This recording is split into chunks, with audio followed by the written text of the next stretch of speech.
చేయాలా, ఎవరిని ఎవరు ఓడగొట్టుకోవాలా, ప్రజలు ఎవరిని గెలిపించాలి వాళ్ళు నిర్ణయం చేస్తారు అధ్యక్ష. కానీ ఈరోజు ఎన్నికలు లేవు, ఈరోజు మనం అభివృద్ధి. అందుకే ఈరోజు 3 మున్సిపాలిటీలను చేసుకున్నాం, హైదరాబాద్, సైబరాబాద్ అండ్ మల్కాజ్గిరి. చాలామంది ఎందుకు చేసినాను అధ్యక్ష, మల్కాజ్గిరి ప్రాంతం వెళ్ళండి, నేను ఎంపీగా పనిచేసిన. గ్రామ పంచాయతీలు ఉన్నాయి, మున్సిపాలిటీలు ఉన్నాయి, మున్సిపల్ కార్పొరేషన్ ఉంది, జిహెచ్ఎంసీ ఉంది, 4 రకాల పరిశ్రమలు. శంబీపూర్ రాజు గారు ఒకవేళ సభ్యుడు ఉంటే వారి ప్రాంతము వారికి తెలుసు, వాళ్ళ ఊరు గ్రామ పంచాయతీ ఉంది, ఆ పక్కనే మున్సిపాలిటీ ఉంది కొంపెల్లి, ఆ పక్కనే మున్సిపల్ కార్పొరేషన్ ఉన్న జవహర్ నగర్, ఆ పక్కనే జిహెచ్ఎంసీ వార్డులు ఉన్నాయి. 4 రకాల పరిపాలన స్థానిక సంస్థలలో జరగడం వల్ల గ్రామ పంచాయతీ పార్టీకి గ్రామ పంచాయతీ పనిచేస్తుంది, మున్సిపల్ పార్టీకి మున్సిపల్ పనిచేస్తుంది, మున్సిపల్ కార్పొరేషన్ వేరేలాగా పనిచేస్తుంది, జిహెచ్ఎంసీ ఇంకొకలాగా పనిచేస్తుంది. దీంతో అధికారుల మధ్యలో అవగాహనలో లోపం, ఈ అవగాహన లోపం వల్ల ఇచ్చే అనుమతులలో లోపం. ఒక దగ్గర 20 ఫీట్ల రోడ్డు ఉంటుంది, అప్పుడే 100 ఫీట్లు అవుతుంది, అప్పుడే మళ్ళీ 30 ఫీట్లు అవుతుంది. దీనివల్ల చెరువులను కాపాడలేకపోతున్నాం, కుంటల్ని కాపాడలేకపోతున్నాం, నాళాలను కాపాడలేకపోతున్నాం, రోడ్లను విస్తరించలేకపోతున్నాం. అందుకే కోర్ అర్బన్ రీజన్ మొత్తాన్ని ఒకే గొడుగు కిందికి తెచ్చి ఒకే రకమైన విధానాలతో పరిపాలన అందించాలి. జిహెచ్ఎంసీలో అయినా, సైబరాబాద్ మున్సిపల్ కమిషనరేట్లో అయినా, మల్కాజ్గిరి మున్సిపల్ కమిషనరేట్లో అయినా పరిపాలన మొత్తం ఒక గొడుగు కిందికి తెచ్చినాం, పరిపాలన సౌలభ్యం చేసినాం. ఒకసారి మున్సిపల్ కమిషనర్ ఏరియా ఒకలాగుంది, పోలీస్ కమిషనరేట్ ఇంకొకలాగుంది. అందుకే కోటర్మినస్ చేసినాం అధ్యక్ష. ఈరోజు Cyberabad commissioner, Cyberabad municipal commissioner, police commissioner కూర్చుంటే ఎగ్జాక్ట్గా బౌండరీతో సహా మున్సిపాలిటీలో జోనల్ కమిషనర్స్ను వాళ్ళని డీసీపీ వ్యవస్థలుగా చేసినాం. ఒక డీసీపీ ఒక జోనల్ కమిషనర్ కూర్చున్నాడంటే ఎగ్జాక్ట్గా ఒక ఇంచు కూడా, ఒక ఇల్లు కూడా తేడా లేకుండా ఏ నిర్ణయం తీసుకుని అమలు చేసేటట్టు, ట్రాఫిక్ కావచ్చు, నిర్మాణం కావచ్చు, లేకపోతే కాలుష్య నియంత్రణ కావచ్చు. సో ఈ రకంగా చేసుకున్నాం. మిగతా రంగారెడ్డి ప్రాంతాన్ని మనం ఫ్యూచర్ సిటీ కమిషనరేట్ కింద పోలీస్ కమిషనరేట్ చేసినాం అధ్యక్ష. భువనగిరిని మనం ఎస్పీగా జిల్లాగా చేసుకున్నాం, సంగారెడ్డిని ఎస్పీగా జిల్లా చేసుకున్నాం, ఆ పక్కన ఉండే వికారాబాదును ఎస్పీ జిల్లా కింద చేసుకున్నాం. 4 పోలీస్ కమిషనరేట్లు, 3 జిల్లాలు, 70% తెలంగాణ ఆదాయం ఇక్కడి నుంచే వస్తుంది అధ్యక్ష. విస్తరణ కూడా జరగాల్సిన ప్రాంతం ఈ ప్రాంతంలోనే ఉంది అధ్యక్ష. అందుకే ఒక బృహత్తరమైన ప్రణాళికను తీసుకొని వచ్చి ఈరోజు ఒక ప్రణాళికబద్ధంగా అభివృద్ధి చేయాలనుకుంటున్నాం అధ్యక్ష. అడాక్ బేసిస్ మీద చేస్తలేం. భవిష్యత్ ప్రణాళికల్ని దృష్టిలో పెట్టుకొని 2034 వరకు ఏం చేయాలి, 2047 వరకు ఏం చేయాలి, దాని ప్రకారం కార్యాచరణ ఎట్లుండాలి, ఒక రోడ్ మ్యాప్ తయారు చేసుకున్నాము. దయచేసి సభ్యులందరికీ కూడా మీ ద్వారా, తమ ద్వారా నేను విజ్ఞప్తి చేస్తున్నా, ఈ విషయానికి వచ్చినప్పుడు రాజకీయాలకు అతీతంగా వ్యవహరిద్దాము. ఈరోజు అహ్మదాబాదులో సబర్మతి రివర్ ఫ్రంట్ చేసిరు, అద్భుతం అంటారు. 60,000 ఫ్యామిలీలను రీలొకేట్ చేసింది అధ్యక్ష. 10,000 ఫ్యామిలీలకు ఈరోజు కూడా నష్టపరిహారం ఇవ్వలేదని సుప్రీంకోర్టు వరకు కేసు కొట్లాడుతారు. నిన్నగాక మన ఢిల్లీలో యమునా నది ప్రక్షాళన పేరు మీద యమునా నదిని విస్తరించుకుంటాం, అద్భుతంగా చేసుకుంటాం అని ఢిల్లీ ప్రభుత్వం అంటుంది అధ్యక్ష.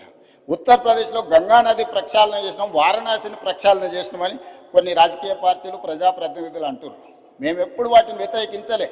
గుజరాత్లో సబర్మతి రివర్ ఫ్రంట్కి mayor from Congress, chief minister from BJP Narendra Modi, Congress mayor, Gujarat ముఖ్యమంత్రి నరేంద్ర మోడీ గారు ఇద్దరు కూర్చొని సబర్మతి రివర్ ఫ్రంట్ను పనులు చేయడానికి పునాది రాయేసి కలిసి పనిచేసింది అధ్యక్ష. సిద్ధాంతపరంగా కాంగ్రెస్కు బీజేపీకి పొంతన లేదు. కానీ అహ్మదాబాద్ మేయర్ కాంగ్రెస్ ఉంది, ముఖ్యమంత్రి నరేంద్ర మోడీ గారు ఉన్నప్పుడు వాళ్ళిద్దరు కలిసి ఆ పని మొదలుపెట్టి ఈరోజు బాగుంది. నిన్నగాక మొన్న మా శ్రీహరి గారు మంత్రి గారు వెళ్ళి చూసి వచ్చిండ్రు. చామల కిరణ్ రెడ్డి ఎంపీ గారు నల్గొండ నుంచి, బీర్ల ఐలయ్య గారు, వీళ్ళందరూ పోయి చూసి వచ్చారు. అంతకంటే ముందు సిటీలో ఉండే మేయర్తో పాటు కార్పొరేటర్స్ని అందరినీ నేను అక్కడికి పంపించిన, కొంతమంది మిత్రులను విదేశాలకు పంపించిన, ఎమ్మెల్యేలను, మీకు సౌత్ కొరియా పోయి చూసిరా పోండి అండి. సో ఈరోజు నేను అనేది ఏంది అధ్యక్ష అంటే, హైదరాబాద్లో మూసీ నది ప్రక్షాళన చేస్తామంటే ఎందుకు ఇది రాజకీయ రంగు పులుముకుంటుంది? ఎంఆర్డీసీఎల్ నేను మొదలు పెట్టలే అధ్యక్ష. నిన్నగాక మొన్న సిరిసిల్ల ఎమ్మెల్యే గారు చెప్పారు, మూసీ రివర్ డెవలప్మెంట్ కార్పొరేషన్ లిమిటెడ్ని మేమే ప్రారంభించినాము అన్నారు. అవును, మీరే ప్రారంభించారు, ప్రణాళికలు మీరే చేసారు, మీరు అర్థాంతరంగా వదిలేసారు. మేము ఇప్పుడు దాన్ని కొనసాగిస్తామంటున్నాం. మీరు మొదలుపెట్టినప్పుడు 10,000 కుటుంబాలను మేము బుల్డోజ్ చేసి కొట్టేస్తామని మీరు మాట్లాడింది సభలో ఉంది. ఆనాటి మాజీ ముఖ్యమంత్రి గారు ఈ రోజు ఉన్న 2016లో వాళ్ళే బఫర్, మూసీ నది పక్కన 50 మీటర్ల బఫర్ జోన్ కూడా వాళ్ళే నిర్ణయించారు. ఆ రోజు మేము నిర్ణయించలే. ఈ రోజు మేము అమలు చేస్తామంటే మీకున్న అభ్యంతరం ఏంది? ప్రభుత్వం అధికారికంగా కార్యక్రమాన్ని ఏర్పాటు చేసింది. అయ్యా దీన్ని ముందు కొనసాగించడానికి ఏం చేయాలో మీరు సలహాలు సూచనలు ఇవ్వండి, ప్రభుత్వం ఆమోదిస్తుందని. సలహాలు సూచనలు ఇవ్వడానికి రాలేదు. ఆన్లైన్లో పెట్టినాము. ఆన్లైన్లో పెట్టినప్పుడు దాన్ని చూసి ఏం సలహాలు ఇస్తారో ఇవ్వండి. ఆపాలనే ఆలోచన తప్ప మీరు ఏ సూచన అయినా చేయండి. ఈరోజు మూసీ నది ప్రక్షాళన అత్యవసరము. నల్గొండ జిల్లా ప్రజల్ని ఒకసారి గుర్తు చేసుకుంటే ఎవ్వరు కూడా దీన్ని ఆపే ప్రయత్నం చేయరు. ఈరోజు రంగారెడ్డి జిల్లా హైదరాబాదులో ఉండే కాలుష్యము, పరిశ్రమలు, శవాల కలేబరాలు, మనుషుల శవాలతో సహా కొట్టుకుపోయి నల్గొండకు ప్రాణాంతకంగా తయారైంది అధ్యక్ష. నేను నవంబర్ 8, 2025 నాడు 2024 నాడు అక్కడికి వెళ్ళి 2024 నవంబర్ 8 రోజు నేను పోయి పాదయాత్ర చేస్తే ఆ ప్రాంతంలో మహిళలు వచ్చి చాలా ఆవేదన భరితమైన అంశాలు నా దృష్టికి తీసుకొచ్చారు. కొత్తగా పెళ్ళి అయితే పిల్లలు ఎవరు ఆ ప్రాంతంలో ఉండడం లేదు. అక్కడ పండించిన పంటలు తిన్నా, అక్కడ బోర్లలో నీళ్లు తాగినా పుట్టబోయే పిల్లల మీద విపరీతమైన ప్రభావం చూపిస్తుందని చెప్పి మహిళలు వచ్చి చెప్పినప్పుడు నేను ఆలోచన చేసిన అధ్యక్ష, వీళ్ళకు విముక్తి కలిగించాలి కదా, మనకు అవకాశం వచ్చినప్పుడు ఒక మంచి పని చేయాలి కదా, ఆ మంచి పని చేయడానికి మనం ప్రయత్నం చేయాలి కదా అని ప్రణాళికలు రచించినాం అధ్యక్ష. ఆ ప్రణాళికలలో మీరు అందరు చదువుకున్నోలే కదా, ఆడ డాక్టర్లు ఉన్నారు, మేధావులు ఉన్నారు, చాలా సంవత్సరాలు ప్రజల కోసం పనిచేసిన అని చెప్పుకునే వాళ్ళు ఉన్నారు. మీరు చదవండి, డాక్యుమెంట్లో మీరు సజెషన్ ఇవ్వండి. ఆపాలనేది కాకుండా ముందుకు వెళ్ళడానికి అవసరమైన మీ సలహాలు ఇవ్వండి. మీరు సలహాలు ఇస్తే మాకు అభ్యంతరం లేదు.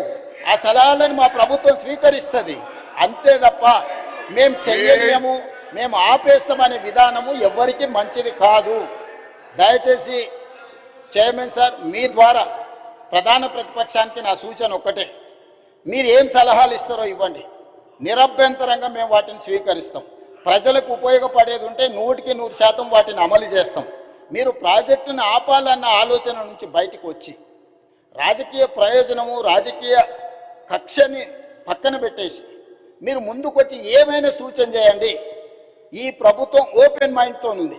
ఒకవేళ నన్ను కలవడానికి మీకు అభ్యంతరం ఉంటే మా శ్రీధర్ బాబు గారు రంగారెడ్డి జిల్లా ఇన్ఛార్జ్ మినిస్టర్, పొన్నం ప్రభాకర్ గారు హైదరాబాద్ ఇన్ఛార్జ్ మినిస్టర్, ఆ మంత్రులతోనూ కమిటీ వేస్తా. డిప్యూటీ సీఎం గారు, శ్రీధర్ బాబు గారు, పొన్నం ప్రభాకర్ గారితో ఒక క్యాబినెట్ సబ్ కమిటీ వేస్తా. మీకు ఏమైనా సూచనలు ఉంటే క్యాబినెట్ సబ్ కమిటీకి సబ్మిట్ చేయండి. డెఫినెట్గా we will examine, we will take a final decision. ఈ కన్సెన్సస్ బిల్డ్ చేసి చేయాలనుకుంటున్నాం అధ్యక్ష. ఉన్న పలంగా మేమేదో కూలగొట్టేస్తాం, మేమేదో కట్టేస్తామని ఇట్లాంటి ప్రచారాలు మానండి. నిన్నగాక మన ఒక అపార్ట్మెంట్కి సంబంధించిన బాధితులు ఆపండి ఆపండి అంటారు. మేము అడగనే లేదు, మీకు ఈ ప్రాబ్లం ఉందని చెప్తున్నాం. మీకు సమస్య ఉంది, ఈ సమస్యను ఎట్లా కావాలనో చేయండి అని అంటే మీరు దాన్ని ప్రచారం కోసం వాడుకోకండి.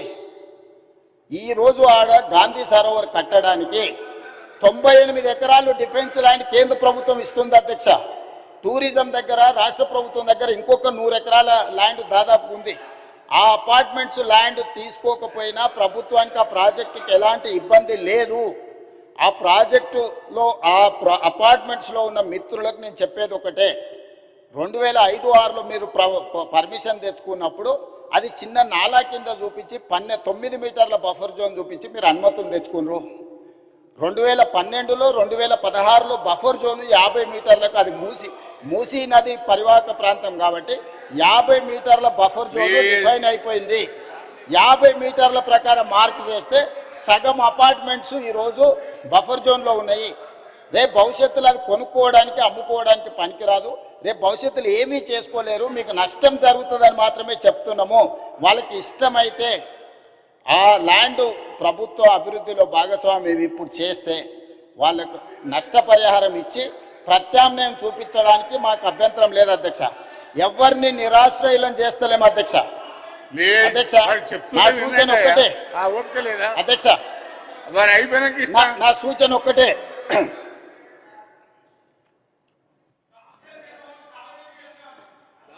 అదే చైర్మన్ సార్, మూసీ పరివాహక ప్రాంతంలో ఉన్న ఎవరైతే నివసిస్తున్నారో తమరి ద్వారా రాష్ట్ర ప్రభుత్వం ఇస్తున్న మాట, ఎవరిని నిరాశ్రయులను చెయ్యము, పునరావాసం కల్పిస్తాము. నిరాశ్రయులను చేసి వీధిలో పడేయడం వేరు, అభివృద్ధిలో భాగంగా నష్టపోతున్న వాళ్ళకు పునరావాసం కల్పించడం వేరు. రాష్ట్ర ప్రభుత్వం ప్రతి ఒక్కరికి పునరావాసం కల్పిస్తుంది. మెరుగైన జీవన విధానానికి అవసరమైన ప్రమాణాలను పెంచుతుంది, విద్య వైద్యాన్ని అందిస్తుంది, మహిళా సంఘాలకు వ్యాపారం చేసుకోవడానికి అవసరమైన ఆర్థిక సహాయాన్ని అందిస్తుంది. ఎవరిని కూడా